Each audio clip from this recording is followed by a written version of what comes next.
Sorry, our next speaker is Ken Drew. Now, Ken is from South Australia, and as am I was actually born there, so don't hold it against us. Now, Ken has been a journalist and has been involved in marine and aquatic ecology. He's worked for a number of different papers, including the Adelaide Advertiser. He's been working with the SA Department of Fisheries and has personally produced and presented his research information, and you can find much of it will be available on the Speak Up website, as will all the presentations today. So if you've missed something, we'll make sure they're up on the website. Without further ado, Ken.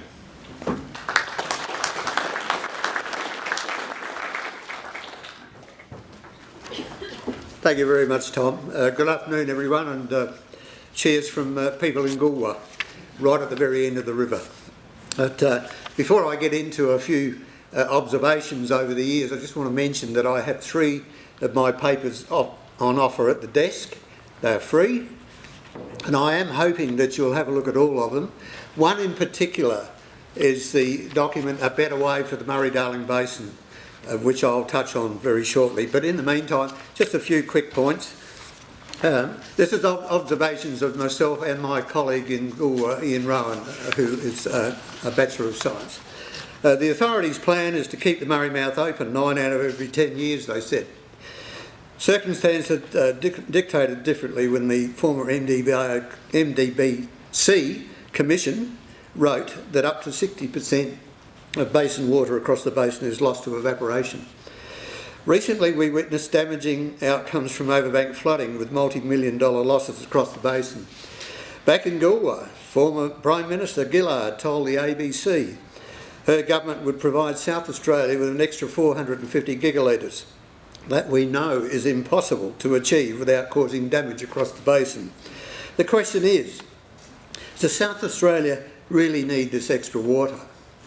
Well, let me tell you, some of the South Australian upriver irrigators in South Australia, I'll repeat that, are saying, no, we don't need that water. And I'm happy to furnish a name and the contact details for anyone that wants to check on, pardon me, on what I just said. They are emphatic that we don't need 450 extra coming down the system. Now, the authority looked to achieve a plethora of flow rates, including 2,000 gigs a year for 95% of the time and 650 gigs at all times. We know 95 gigs a day into South Australia will not clear the Murray Mouth. Climate change has altered precipitation over the catchments, and growers suffer water cutbacks while quality water poured over riverbanks becomes degraded in the name of political whim.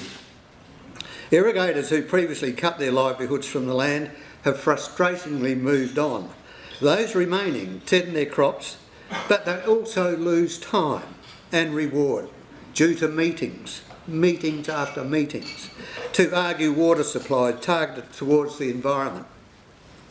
From the start, the draft plan revealed a rich tabulated set of water figures in creation of a wider riverside greening, so that overbank watering reaches distant native vegetation, otherwise watered naturally from rainfall precipitation. That same water, they said, would service the lower lakes and keep the river mouth clear. It hasn't happened. The former commission warned of riverbank notch erosion and instability with such a practice. Damage to private and public property and landscapes with fencing and crops literally wrench from the ground, while blackwater gathers pace to destroy thousands of our prized fish, native fish, and riverbed vegetation. The truth is, no, there is no need for overbank flooding across the 3 larger rivers. It need not occur, unless, of course, it's a natural event. Then we expect it. The government wanted mountain storages full or near full in case of drought, they said, with little if any airspace. But it was the basin food producers that picked up the ultimate expense tab. How gut-wrenching was that? Meanwhile, we're grateful for the work of our scientists. I take this time out to thank Peter Gill, Professor Peter Gill, who I find he's an amazing man when it comes to science, and he's so open with what he does and what he collects, and believe me, without that we couldn't be where we are today. Meanwhile, we agree down south. It may surprise you, but a lot of people down south in South Australia think about the upstream growers, and they think that you're unnecessarily suffering from crippling water sharing practices that compromise production and quality of life. It's costing Australia dearly. It's time, we think, for a solution before we lose the lot. What I say now may seem non sequitur or out of sync, but there is a reason. And my reason is that I go back to 2009 and a call I received in Galway from France 2. France 2 is the French television equivalent to the BBC, commissioned by the United Nations Copenhagen Climate Conference to produce a major documentary on drought in 3 global regions. They were North Africa, or included North Africa and southeastern Australia, where production targets were to include the lower lakes and the Coorong. The French crew requested assistance to coordinate and present the South Australian section to arrange daily transport across the lower lakes. They had 4-wheel drives in mind. Well, I had to set them straight there. We finished up with a hovercraft that took 4 of us, and what an amazing journey it was. The 5-day filming exercise revealed drought damage never experienced before by myself and by the crew, as a matter of fact. Now, living next door to the Goolwa Channel as we do was bad enough, but that paled after hovering over the lakes. The experience unlocked a story of destruction of the 840 square kilometre lakes region.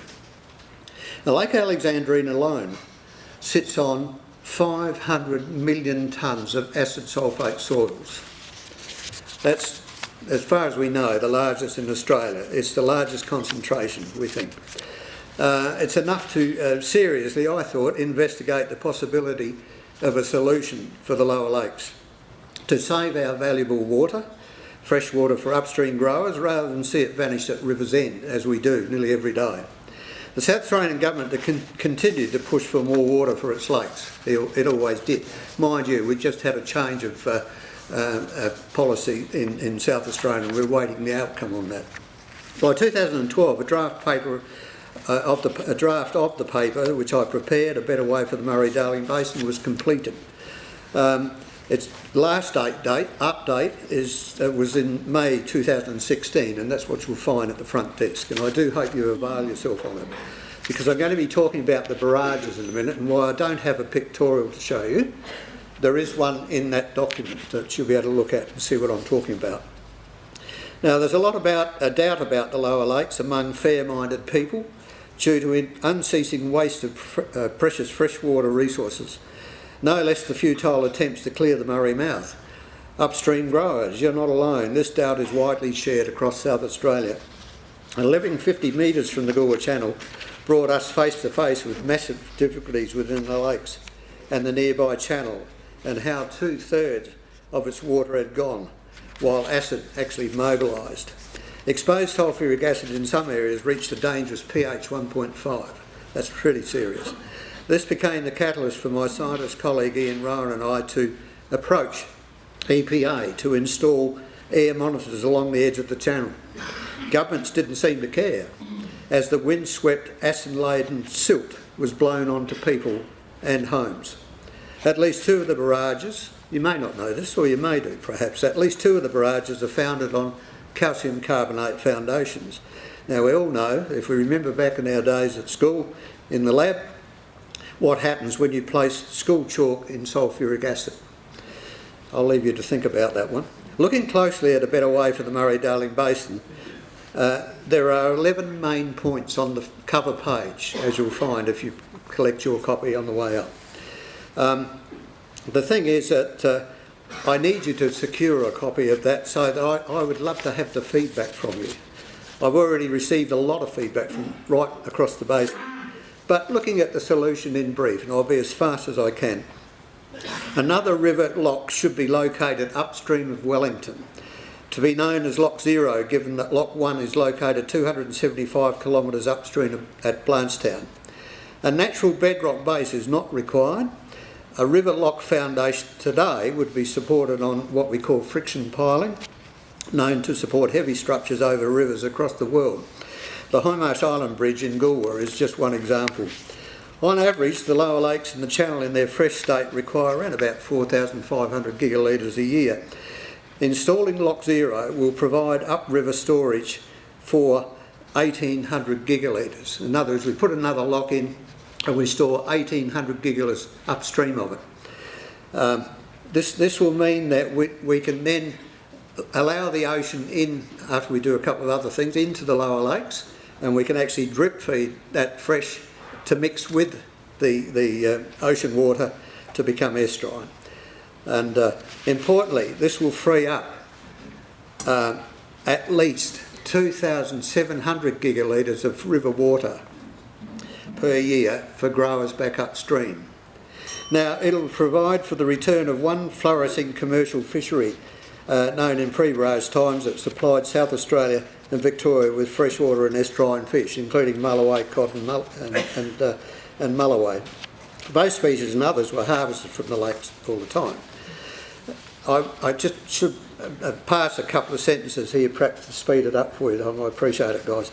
The Goolwa Barrage. Now, we need to make some upgrades with the Goolwa Barrage, and currently there are 122 concrete columns that separate the bays across this 632 metre structure. We need to throw the concrete logs that are stacked on top of each other in each bay that have to be crane handled individually. We need to get rid of that totally and put in poly tanks, full height, full width in the slots, with one pump on each, manually operated from somewhere else in Goolwa. Fill the tank up and we can close the gate. Take the water out and the gate will lift. That will then allow us to manage that particular one. Now, towards the Murray Mouth, the 800 metre Mundu Channel Barrage is located in shallow water close to Lake Alexandrina. Its downstream channel spilling into the Coorong to the west, opposite the Murray Mouth. This is critical. This barrage requires strength adjustments and additional gates. The Mundu Channel water exit point near the Murray Mouth offers opportunistic to assist the Goolwa Barrage in successfully scouring the Murray Mouth. Since the construction, Mundu Barrage altered the channel, creating an unwanted sandbar that today has grown to a 2-hectare island and it's fully vegetated.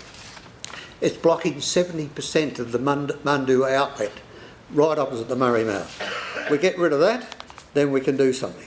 With everything in place, and I am missing a couple of sentences here because of time, with everything in place, we're left with what many agree is the ideal solution towards saving our valuable freshwater for food production upstream, with a workable estuarine system within the lakes and the Goolwa Channel. Last but not least, it will hold lake levels at their normal AHD to enable flushing of the lake system regularly by lowering the lakes, the 804 square kilometre lake surface, by a mere 20 centimetres only. That will give us a 150 gigalitre per day flow through those barrages, the Goolwa Barrage and the Mundu Barrage, to clear the Murray Mouth. And that's on every 5-hour outgoing tide. That hasn't happened before. The last floods that actually scoured the mouth properly, to my knowledge, was the 56. So that's what we have in mind. Now, replenishment, and this is the wind-up, replenishment of flushed estuarine water, including the ocean component of the lakes, will occur during the next incoming tide, with selected gates open, together with a fraction from fresh water stored and Lock Zero in terms of estuarine. I thank Speak Up for Water and your people. Thank you very much, Shelley. You've done a marvellous job and it's been a pleasure to come here.